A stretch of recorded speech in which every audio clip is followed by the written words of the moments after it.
Primera carta a los Corintios, capítulo 4, verso 7. Porque ¿quién te distingue? ¿O qué tienes que no hayas recibido? Y si lo recibiste, ¿por qué te glorías como si no lo hubieras recibido? Bueno, ya oraron, pero creo que oración nunca sobra. Necesitamos que el Señor abra nuestras mentes, que nuestros amigos reciban esa luz que ilumina sus mentes, sus corazones, para entender la palabra del Señor. Amado Señor y Padre Santo, te damos gracias por tu palabra bendita en esta mañana. Te damos gracias, Señor. Y te rogamos, Señor, que como esta palabra es tuya, que tú abras nuestras mentes para entender, para comprender, oh Dios, esa palabra maravillosa y puedas llevar a nuestro corazón y aplicarla para poder ver los resultados de ella. En el nombre del Señor Jesús. Amén. Siéntense, por favor, dando gloria al Señor. Bueno, el ayuno pasado, estuvimos aquí reunidos un buen número de hermanos orando, di una enseñanza y bueno, me dijeron, hermano, ¿por qué no comparte esa enseñanza con toda la congregación? Porque solamente lo hicimos allí con el grupo que había y les pareció, bueno, les pareció muy bonita. Y yo dije, bueno, yo creo que sí vale la pena. Entonces quiero participarles. Y antes de seguir, pues quiero dar la bienvenida a mi hija que está por ahí con mi nieta. Vinieron a visitarnos. Esta semana han estado con nosotros, orando por ellos, para que el Señor sea haciendo la obra. Entonces, el tema general dice, ¿qué tiene la iglesia para darle a Cristo? ¿O qué pide Cristo de la iglesia?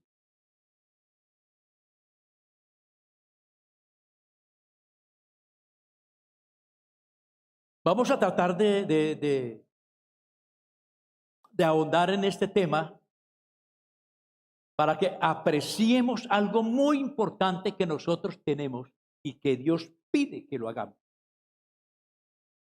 Y entendamos que Dios, para pedirnos, lo primero que hace es darnos.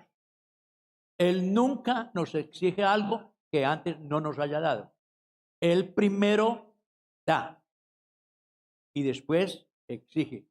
Él enseña y da y después exige. Y eso es muy importante para nosotros. Bueno, digamos a manera de introducción, Génesis comienza con la vida. Es la manifestación más maravillosa, más gloriosa que nosotros podamos ver en la Biblia, la manifestación del poder de Dios en la creación. ¿Cómo va saliendo la vida en todo lo creado? Y que esa vida es Dios mismo. ¿Verdad que sí? Y ese hermoso mundo creado, lleno de vida, finalmente es entregado a una criatura que él hizo llamado hombre. Y note lo que dice Génesis capítulo 1, verso 27 y 28. Y creó Dios al hombre a su imagen, a imagen de Dios lo creó. Varón y hembra los creó. Y los bendijo Dios y les dijo, fructificad y multiplicaos, llenad la tierra y sojuzgadla y señoread en los peces del mar, en las aves de los cielos y en todas las bestias que se mueven sobre la tierra. Increíble. Dios hace semejante paraíso, esta hermosura de mundo en que nosotros vivimos, y se lo entrega al hombre. Y como si fuera poco de todo lo creado, Dios mismo planta un huerto y coloca allí al hombre para que pueda disfrutarlo. De manera que al entregarle todo esto, Dios tiene razón para exigirle, para pedirle, trabájalo y cuídalo.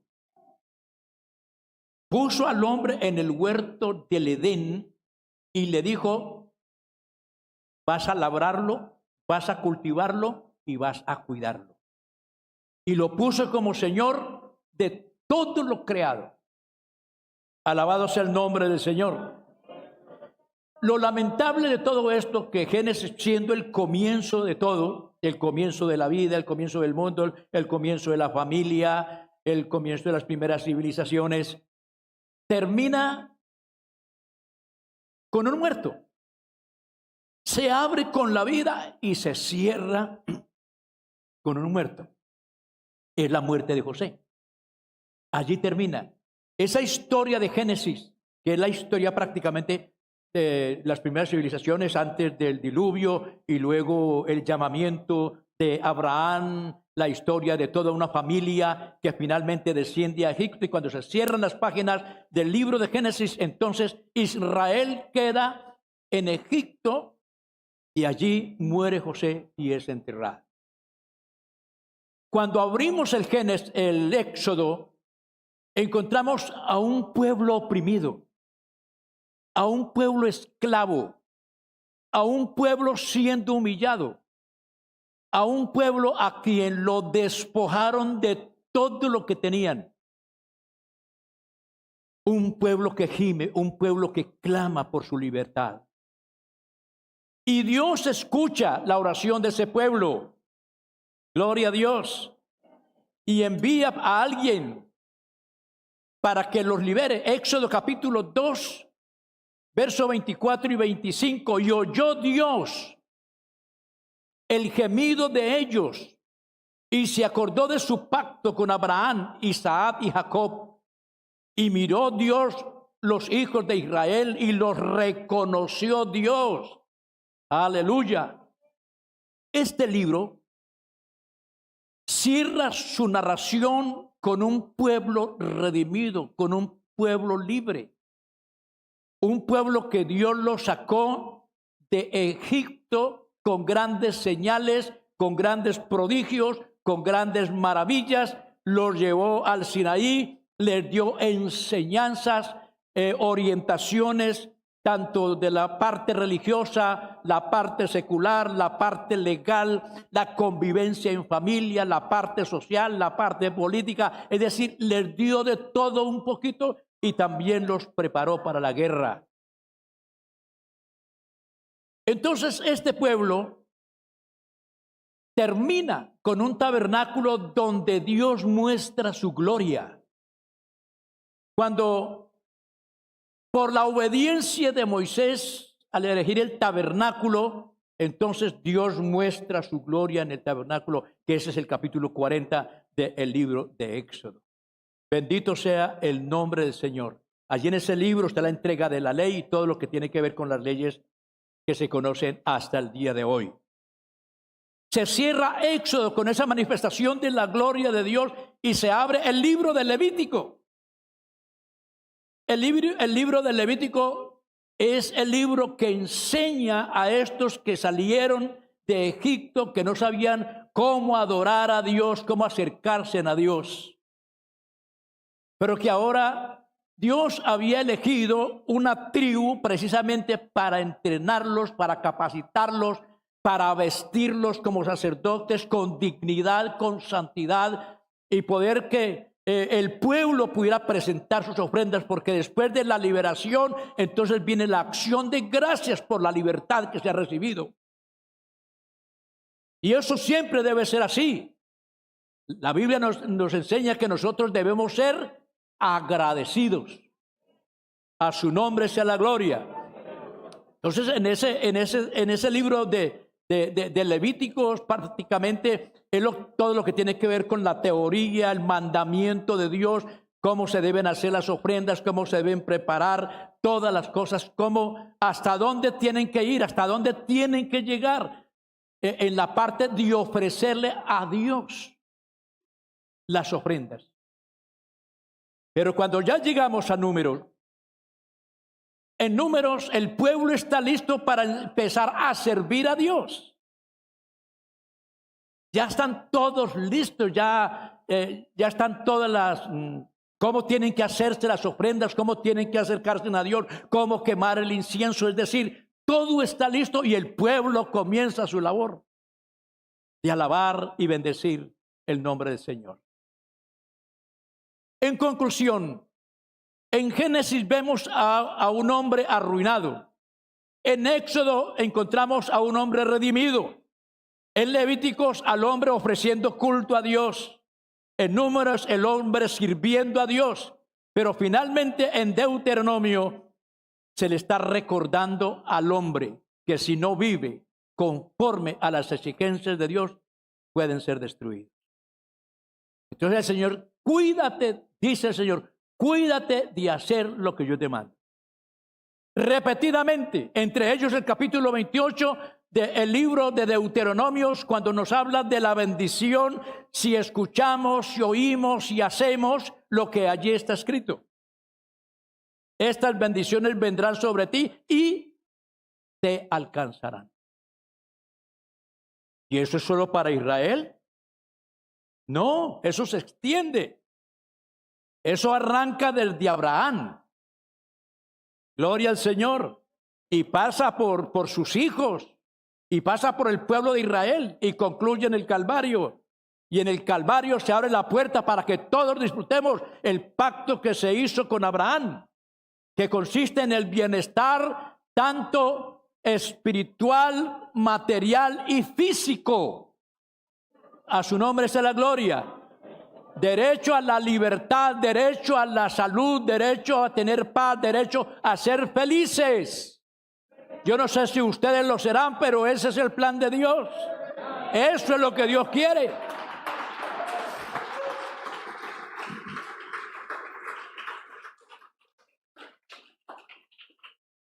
Todo concluye en el Calvario. Toda la historia del Antiguo Testamento concluye en el Calvario.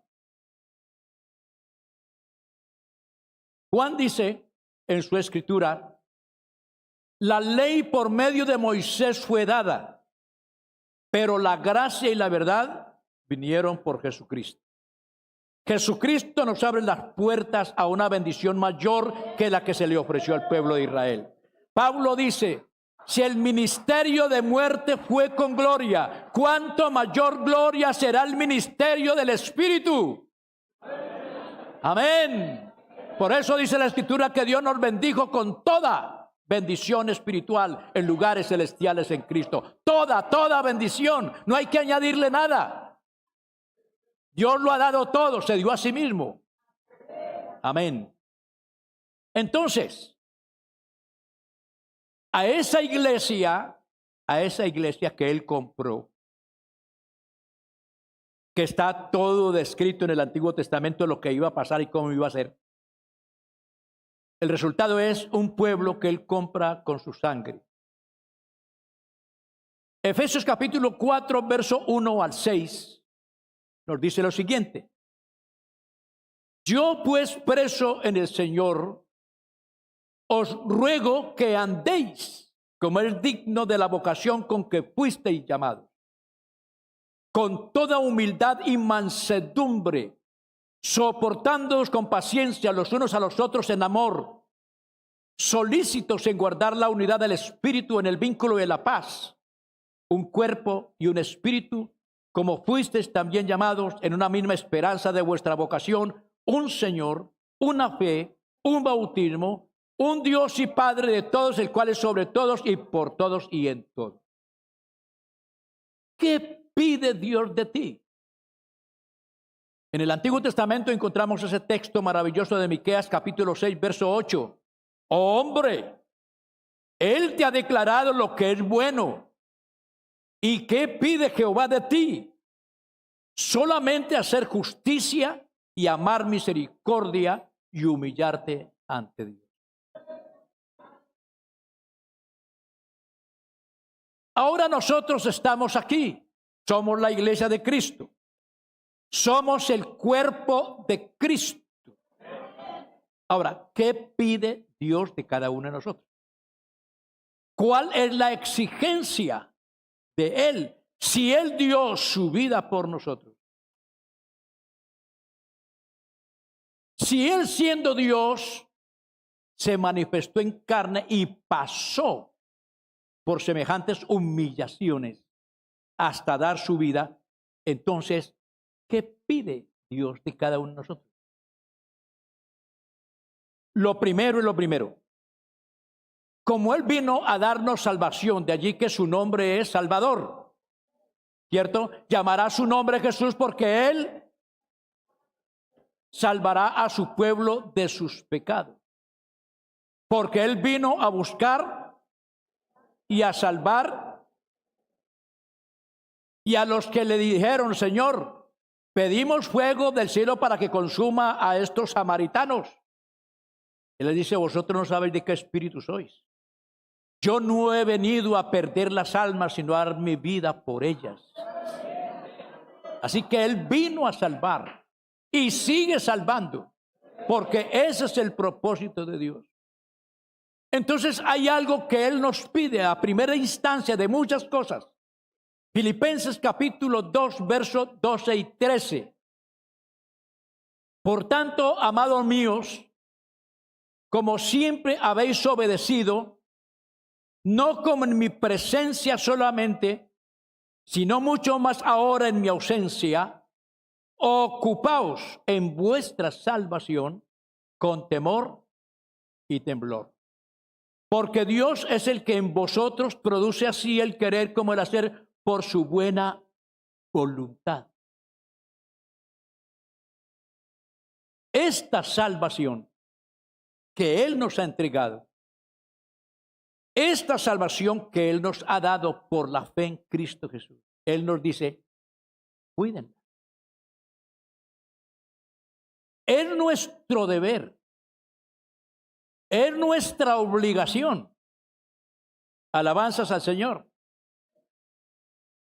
El escritor a los Hebreos en el capítulo 2, versos 2 y 3 dice, porque si la palabra dicha por medio de los ángeles fue firme, y toda transgresión y desobediencia recibió justa retribución, ¿cómo escaparemos nosotros si descuidamos una salvación tan grande? Gloria a Dios.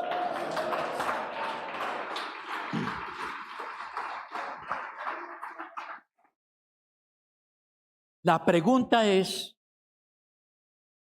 ¿qué tan grande es para usted?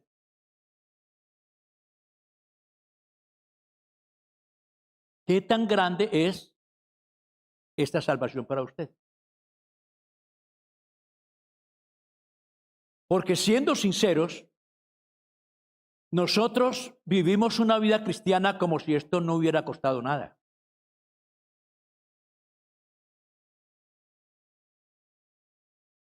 Cuando de pronto Dios nos exige algo, nosotros pegamos el grito al cielo. No, pero ¿cómo? ¿Qué qué? ¿Qué cuándo?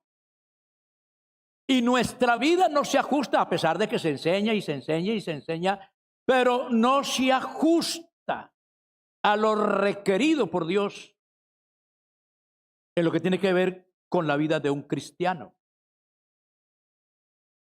Y cuando de pronto el pastor es como muy, eso se le llama cantaletoso, regañón y todo eso, entonces, ¿qué problema? Pero yo creo que aquí el más regañón es el mismo Señor, porque Él es el que exige, Él es el que pide, y con todo el derecho.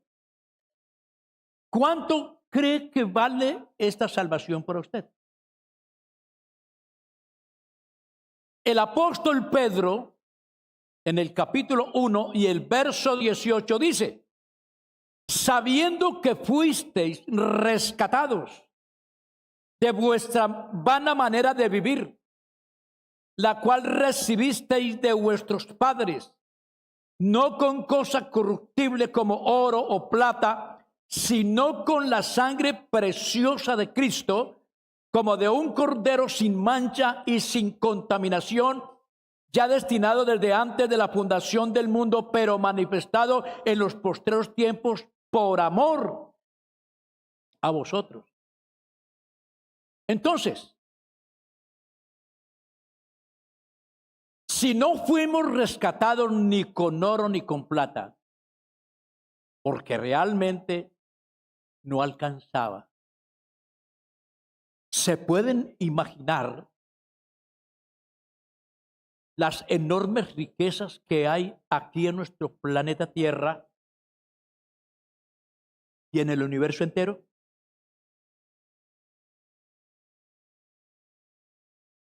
La cantidad de metales de mucho valor, que el hombre quisiera tenerlo todo a sus pies, pero que esa cantidad, esos tesoros que están en el fondo de la mar, que están en las entrañas de la tierra y que están en el universo, no son suficientes para haber pagado por uno solo. Uno. Hay una pregunta para ilustrar este asunto, como para dimensionar un poco lo que el Señor quiere enseñarnos acerca de esta salvación, lo que tenemos, para que tengamos más cuidado. Dice la Biblia, entonces se le acercó Pedro y le dijo, Señor, ¿cuántas veces perdonaré a mi hermano que peque contra mí? Esto está en Mateo 18. ¿Hasta 7?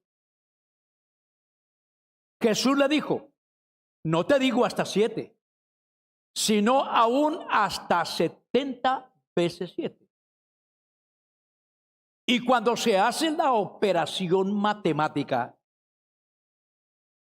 de multiplicar ese número hasta llegar a las 70 veces 7, hermano, la calculadora no le aguanta. Es tan enorme el perdón que Dios exige. Pero a lo que le dice el Señor, por lo cual el reino de los cielos es semejante a un rey que quiso hacer cuenta con sus siervos. Y comenzando a hacer cuentas, le fue presentado uno que le debía 10,000 talentos. A este, como no pudo pagar, ordenó su señor venderle a su mujer y a sus hijos y todo lo que tenía para que le pagase la deuda. Entonces aquel siervo postrado le suplicaba diciendo, Señor, ten paciencia conmigo y yo te lo pagaré todo. El señor de aquel siervo, movido a misericordia, le soltó y le perdonó la deuda. El asunto es qué tan grande era la deuda. A veces nosotros pasamos así la lectura relámpago. El reino de los cielos es semejante a alguien así, de esta manera y de esta otra. Y como que no le ponemos los sentidos. De hecho, espirituales, no los razonamientos humanos, sino lo que realmente Dios nos quiere enseñar a través de todo esto. Le debía 10,000 talentos. Y ahora dice, bueno, hay que lo vendan a él, que vendan su familia y todo lo que él tiene para que me pague la deuda. Pero note la humillación del siervo. ¿Cómo se humilla? ¿Cómo le suplica? Ten paciencia conmigo. Y yo, hermano, que de lo que le sobra a Dios es precisamente paciencia.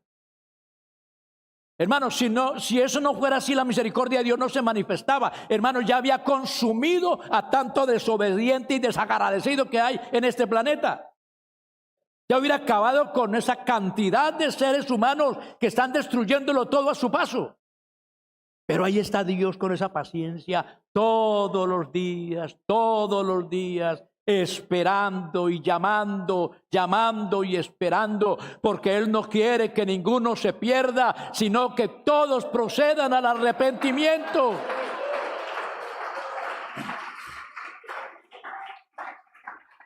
Desde que amanece, si estás dormido, allí está Dios dándote oxígeno. Y te levantas y puedes abrir los ojos y puedes oír y puedes caminar. Y como si fuera poco, espera un poquito más y el sol sale contento a brillar. Él nunca está triste, nunca está cansado, nunca está diciendo, no, esa mala gente, ¿para qué alumbrarlos? No, Él sale común y corriente a buenos y malos. Y hace llover sobre justos e injustos. El más malo tiene pan a su mesa, igual que el bueno. Dios es bueno. Dios es bueno. Gloria a Dios.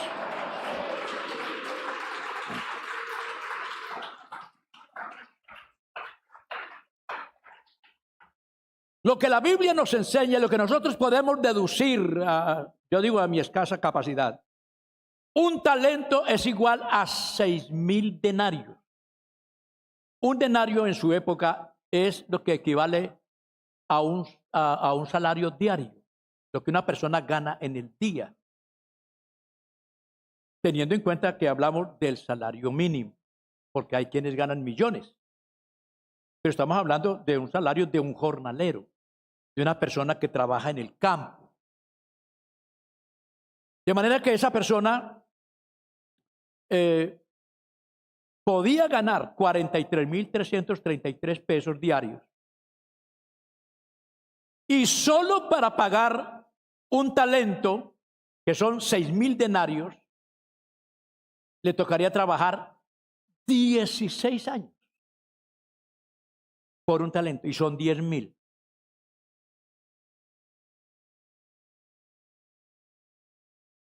De manera que, uniéndolo todo, la deuda es verdaderamente astronómica. Usted puede ahí hacer la suma en su calculadora. Lo cierto es que para pagar esa deuda de esos 10,000 talentos tendría que trabajar 160,000 años.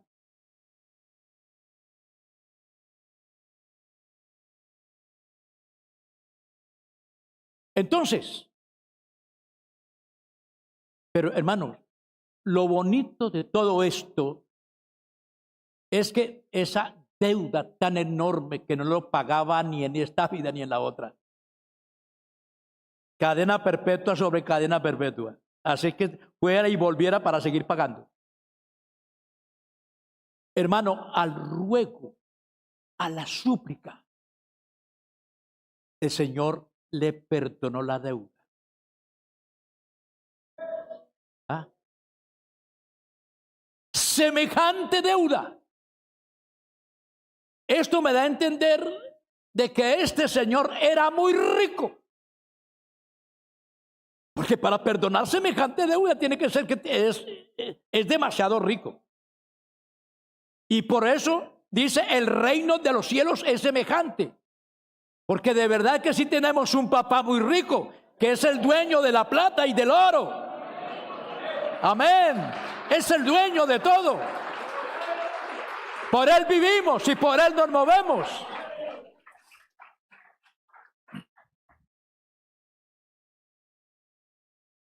Quisiera como seguir ahí lo que pasó después. Pero, ¿qué se espera entonces de una persona a quien se le perdona tan enorme deuda?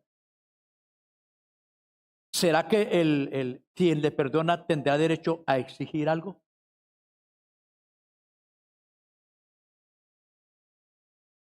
Yo creo que tiene todo el derecho. Tiene derecho a pedir. Ahora, esto nos habla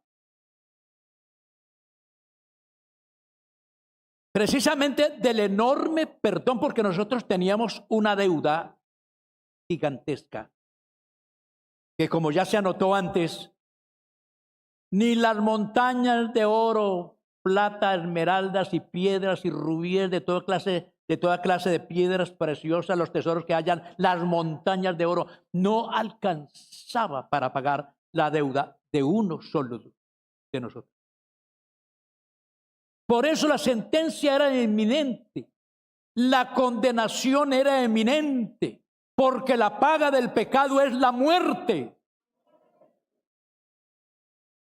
Esa era la sentencia.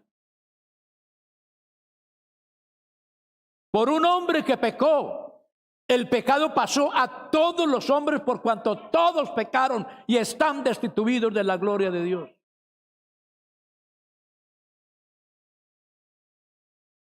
Pero Dios en su gracia toma la decisión de tomar forma de hombre, hacerse igual a los hombres, porque la exigencia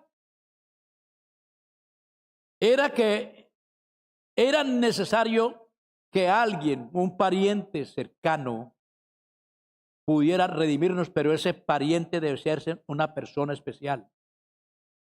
Y esa persona especial precisamente era Cristo. Porque aunque era humano, no tenía padres humanos, ni fue engendrado por voluntad humana. Era un ser santo, sin pecado, inmaculado, hecho más sublime que los mismos cielos. Era Dios manifestado en carne. Por eso el apóstol dice, no hemos sido redimidos o rescatados con oro, con plata, sino con sangre. La única manera era que alguien pagara la deuda por nosotros. Y Él vino y murió por nosotros. Se hizo maldición por nosotros. Venció el pecado por nosotros. Y fue a la cruz por nosotros. Muerto y sepultado y resucitado en victoria. Para darnos la vida a nosotros.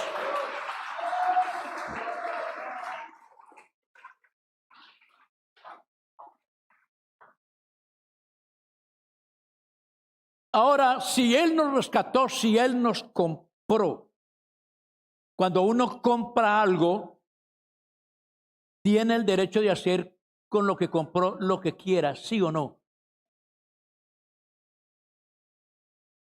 Si usted compra un carro, último modelo, tiene platica y lo compra, y lo lleva por allá a un lugar abierto, y le rocea gasolina y le mete candela. ¡Ah! Oiga, ¿y usted qué le pasó? ¿Por qué quemó el carro?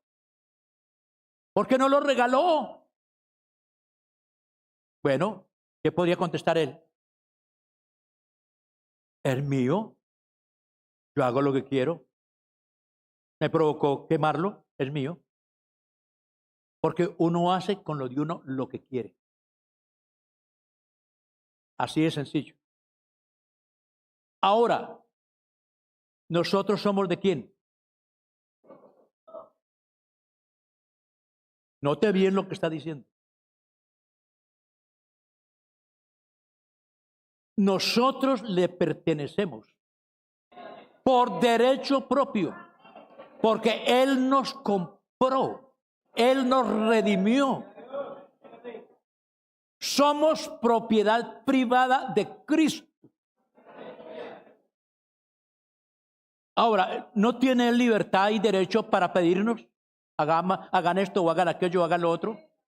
Y si Él nos lo pide, ¿qué debemos hacer? No, yo tal vez no lo hago porque es que yo no me voy haciendo eso. Entonces Él tiene unas exigencias. Primero, que cuidemos esta salvación tan grande. Porque estamos rodeados de peligros. El diablo nos acecha permanentemente y con astucia. sigilosamente está a la vera del camino a ver quién está por ahí mal parqueado, a ver quién se descuida en la oración, a ver quién se descuida con el devocional, con la palabra, a ver hacia dónde se inclina su corazón, y cuando se descuide, entonces él manda el zarpazo, y cuando manda el zarpazo ya no hay nada que hacer. Porque él anda como león rugiente buscando a quien devorar. Y por eso tanto cristiano fracasado. Eso no lo quiere Dios. Dios quiere que usted ande en victoria. Y por eso hay que estar en Cristo. Vivir en Cristo, caminar con Cristo. Todos los días, todo el tiempo. Entonces, Él espera de nosotros que cuidemos la salvación. Y esa salvación se cuida con la oración, con la lectura bíblica, viniendo a los cultos. Hermano, apasionadamente, apasionarnos por el culto, venir con alegría, con ese entusiasmo, porque el que me compró está aquí con nosotros, Él vive entre nosotros, y a Él que cae la gloria, la alabanza y todo.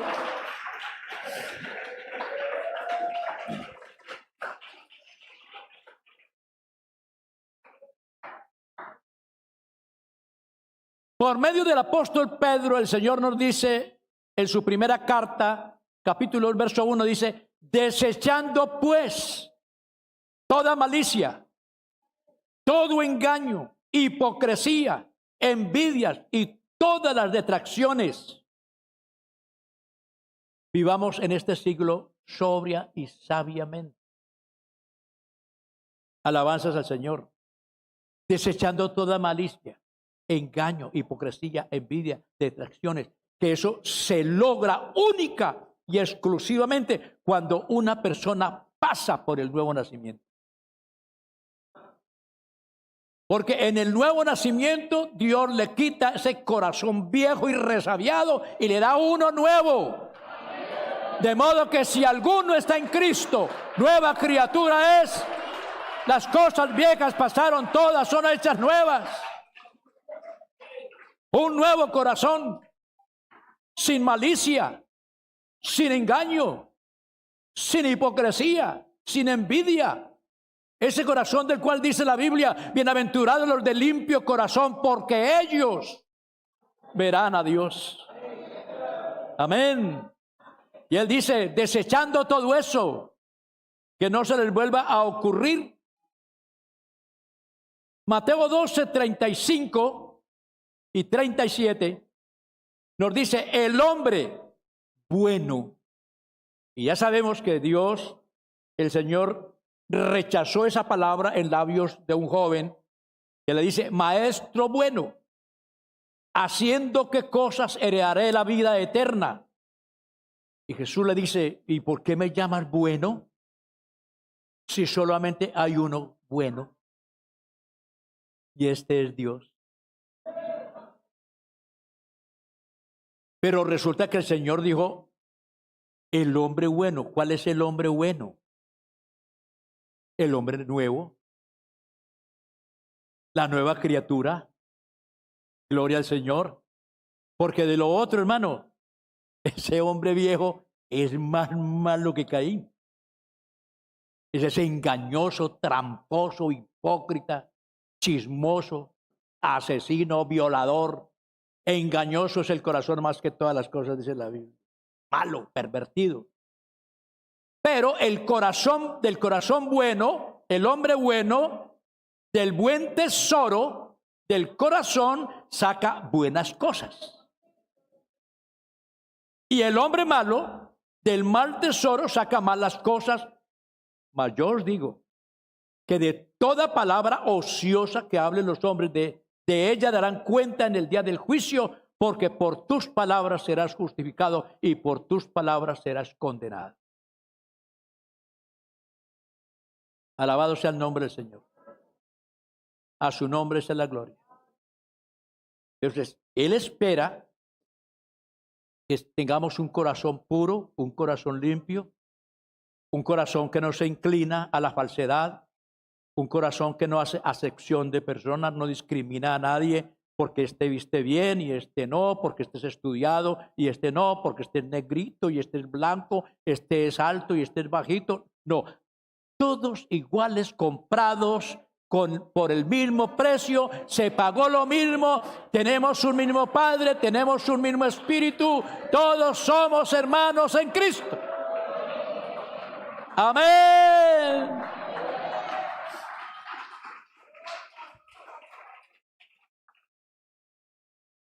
Como el tiempo siempre me hace malas jugadas. Vamos a ver hasta dónde podemos. ¿Qué otra cosa espera, nos pide? Él espera que caminemos con Él. Oiga, aparte de que Él vive en nosotros, porque ahora Cristo está en nosotros, porque somos el templo del Dios viviente. Amén. De manera que donde estemos, Él está ahí. Nos vamos y Él se va con nosotros. Estamos en la casa y allí está Él. Y por eso decíamos en la enseñanza pasada acerca de lo que decía el hermano que nos estaba dando la enseñanza, el hermano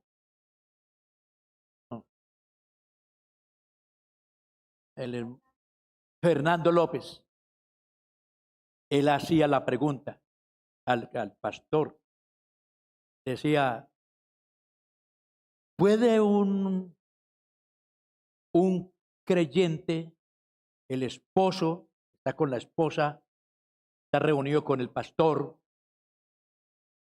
se atrevería ese marido de tratar mal a su esposa delante de su pastor? ¿O al contrario? Yo creo que no.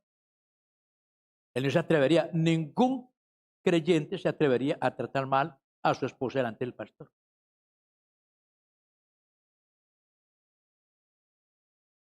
Pero se le olvida que el pastor de los pastores está presente siempre donde quiera que estemos. Entonces él dice, ¿por qué tratas mal a tu mujer? ¿Por qué tratas mal a tu esposo? ¿Acaso Dios no está ahí? Él está ahí presente. Entonces, ¿por qué la falta de respeto? Porque, hermano, porque no tomamos conciencia de lo que esto significa. Alabanzas al nombre del Señor. Entonces, Él desea que caminemos como Él. Oiga, qué bendición, ¿cierto? El Salmo 17:5 dice, sustenta mis pasos en tus caminos para que mis pies no resbalen. ¿Sabe que si yo camino con Él, yo estoy seguro?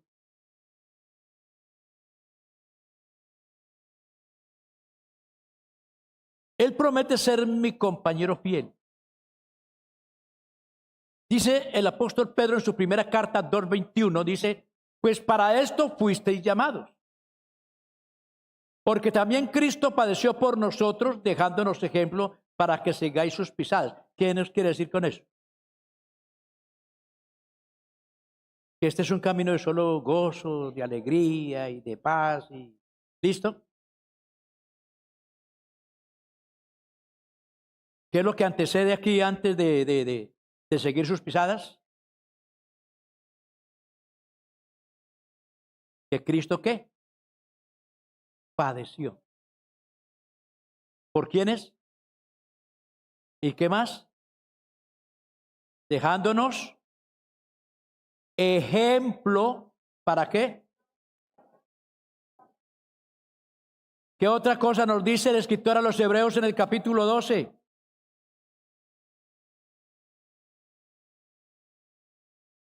Teniendo alrededor nuestro tan grande nube de testigos, despojémonos de todo peso y del pecado que nos asedia y corramos con paciencia la carrera que tenemos por delante, puesto los ojos en Jesús, el autor y consumador de la fe, el cual por el gozo puesto delante él sufrió la cruz, menospreciando el oprobio, y se sentó a la diestra del trono de Dios. considerad aquel que sufrió tal contradicción de pecadores contra sí mismo, para que vuestro ánimo no se canse hasta desmayar, porque aún no habéis resistido hasta la sangre, combatiendo contra el pecado. Pues si seguimos sus pisadas, paso a paso, ahí es donde está el asunto. Yo llevo tantos años, pero ¿cómo los has llevado? ¿Cómo los ha vivido? Es que esto no tiene que ver con el tiempo, sino la calidad. ¿Cierto? Porque ir siguiendo los pasos, las huellas del Cristo, como que de pronto llegamos muy bien hasta el Getsemaní, allí, ahí nos quedamos. Y como somos flojitos, hacemos lo que los discípulos hicieron. El Señor Jesús les dice, vengan y acompáñenme. Vamos a hacer una vigilia de oración. Y fueron al Getsemaní. Y Él les dice, velad conmigo. Y Él se fue a tiro de una piedra, se fue y se arrodilló a orar y clamaba. Estuvo una hora y cuando regresó los encontró plácidamente durmiendo. Él los despierta y le dice, ¿no habéis podido velar conmigo una hora? Velad y orad para que no entréis en tentación. Y se fue otra vez y siguió orando. Luego volvió y los encontró durmiendo. Entonces, nosotros para las vigilias de oración, hermano, nosotros le sacamos el cuerpo a las vigilias de oración. Pero si es un concierto, mejor dicho, vea, toda la noche cantamos y cantamos y cantamos y escuchamos predicar, pero no nos pongan a orar. Somos muy flojitos para eso, para las vigilias de oración. Hermano, vigilias de oración, pero eso hay que armar todo un programa porque la gente se nos duerme.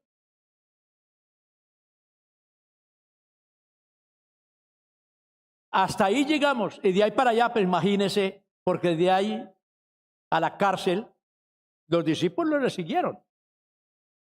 Jesús fue a la cárcel, azotado, injuriado, atormentado, crucificado. Los discípulos pasaron por ahí, a la cárcel, al suplicio, al martirio, pasaron. ¿Qué hay de esta generación? ¿Hasta dónde llegaremos nosotros siguiendo sus pisadas? A ver qué tan valientes somos, hermanos. Gloria a Dios. Entonces miremos a ver esa calidad que nosotros, esa calidad de vida que nosotros tenemos. A ver que realmente cuáles son los sufrimientos que tenemos, porque estoy pasando por una prueba, que hágame el favor. Bueno, retrocedamos el cassette a ver y examinemos las escrituras a ver si realmente estamos pasando por esas dificultades tan horribles. Siguiendo sus pisadas. El Señor Jesús dijo, 1 Juan 2:6, el que dice que permanece en Él, ¿cuántos permanecen en Él? Es un amén muy flacuchento, pero sí hay. El que dice que permanece en Él, ¿qué es lo que debe hacer? Debe andar como Él anduvo. Debe andar como Él anduvo. En otras palabras, Jesús no anduvo envuelto en escándalos, peleando con los vecinos o peleando ahí con la familia para que todo el mundo en la cuadra se dé cuenta. Jesús fue honesto en todos sus tratos. Honestidad. integridad, sin engaño, sin hipocresía. Entonces, Jesús espera que nosotros como iglesia seamos como Él es, ya que somos el cuerpo de Cristo. Y el cuerpo de Cristo está sometido a la cabeza. Y la cabeza es Cristo. Él regula todo nuestro ser. Él debe guiar todos nuestros pensamientos, todos nuestros actos. Vivir en Cristo es lo más grande que hay. Ser religioso, eso puede ser sencillo. Alabado sea el Señor. Él espera que pensemos como Él piensa. Primera a los Corintios capítulo 2, verso 12 al 16. Y nosotros no hemos recibido el espíritu del mundo, sino el espíritu que proviene de Dios, para que sepamos lo que Dios nos ha concedido. Lo cual también hablamos no con palabras enseñadas por sabiduría humana, sino con las que enseña el Espíritu, acomodando lo espiritual a lo espiritual. Pero el hombre natural no percibe las cosas que son del Espíritu de Dios, porque para él son locura, y no las puede entender, porque se han de discernir espiritualmente. En cambio, el espiritual juzga todas las cosas, pero él no es juzgado de nadie, porque ¿quién conoció la mente del Señor? ¿Quién le instruirá? Mas nosotros tenemos la mente de Cristo. O sea, Él es el Señor. Él es el que tiene el gobierno. Amén. A su nombre sea la gloria. A su nombre sea la gloria. Hay otra cosita que Él quiere. Y es que le sirvamos. Y creo que ahí nos toca detenernos. Él quiere que le sirvamos. Y aquí está el asunto. Porque él es el Señor, Él es la cabeza, Él direcciona todo. Entonces, ¿qué hace el cuerpo? ¿Quién es la cabeza? ¿Qué hace el cuerpo?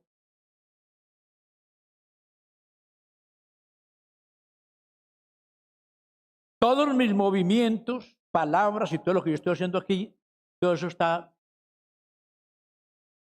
en la cabeza. Mi mente está funcionando. Está formando las palabras, el pensamiento, las palabras y todo, movimientos de manos, de pies y todo. Eso viene de la cabeza. De manera que el cuerpo lo único que hace es obedecer. Entonces mis manos lavan la cara y lavan los pies.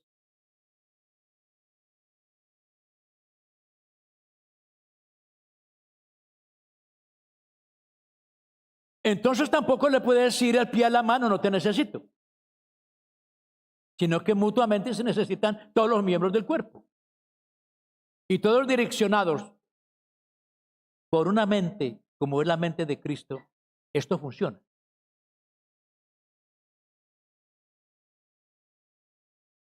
Pero resulta que cuando no estamos direccionados, no estamos en el cuerpo, entonces se le dice al siervo, tú vas a estar como ujier allá. Y él dice, después del nombramiento dice, hermano, disculpe, perdón hermano pastor, pero es que, hermano, a mí como no me gusta trabajar ahí como ujier, no parado ahí, no me gusta. Póngame en otra parte.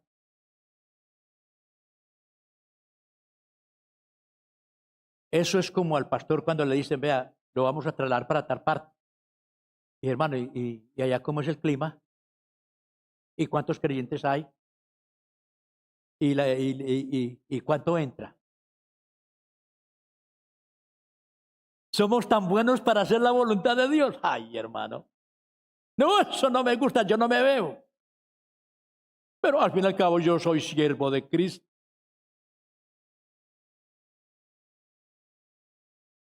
No nos digamos mentiras, hermanos, que nosotros somos expertos en excusas para evadir responsabilidad.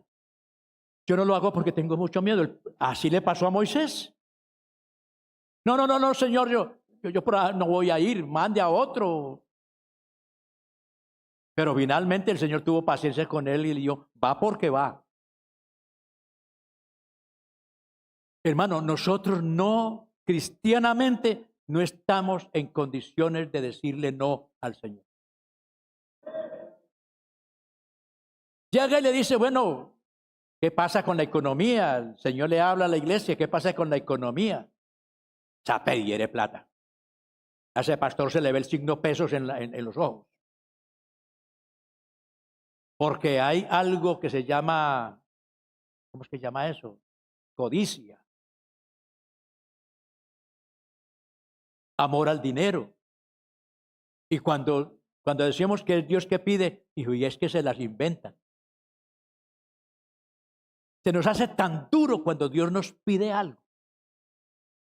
Y no entendemos, porque somos como volviendo a la parábola, después de que el Señor le perdonó semejante deuda, se encontró con uno que le debía 500 denarios.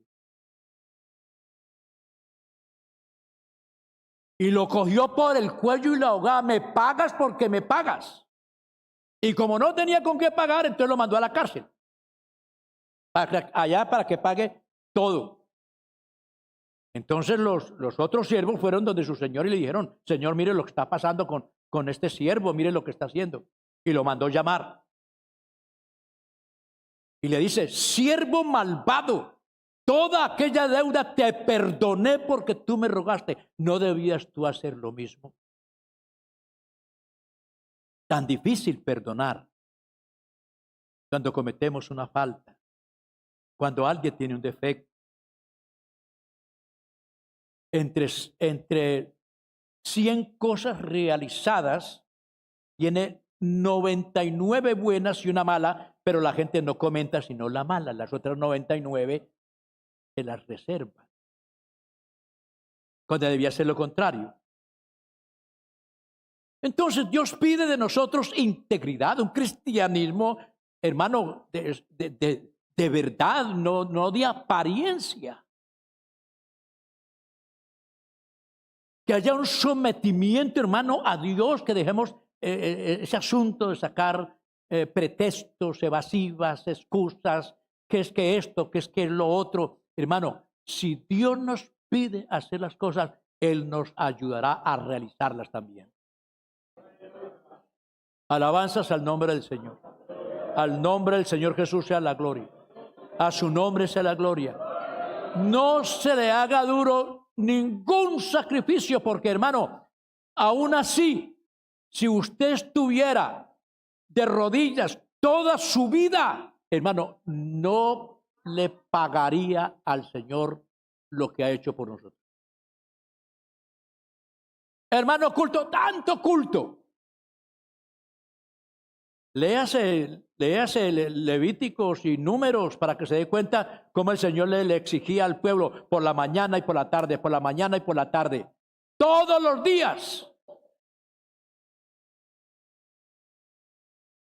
Nosotros, hermano, pues no tenemos que hacerlo en la mañana y la tarde porque el culto es permanente, el 24/7. ¿Por qué? Porque Cristo está en nosotros, vive en nosotros.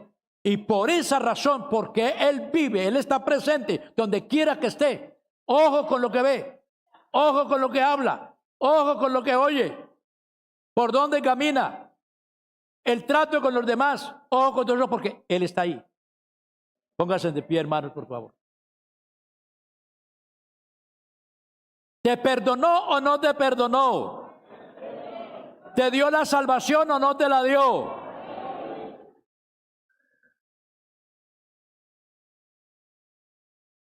Un precio incalculable pagó Él. Hermano, cuidemos esa salvación. Y los que no la tienen, échele mano. Porque es que es muy grande.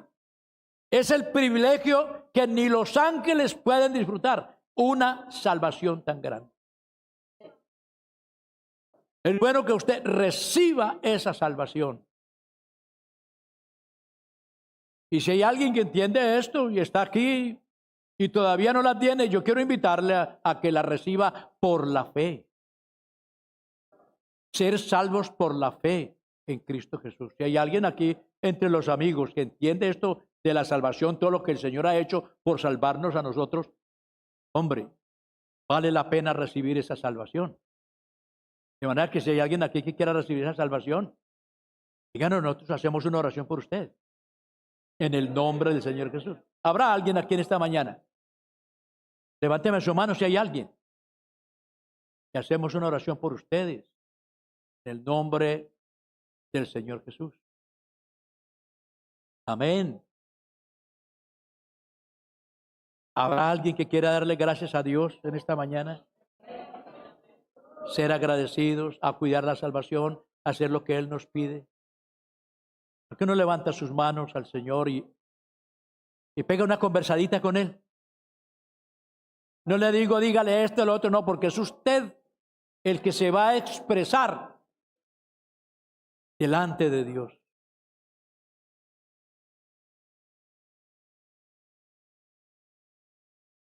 Él es digno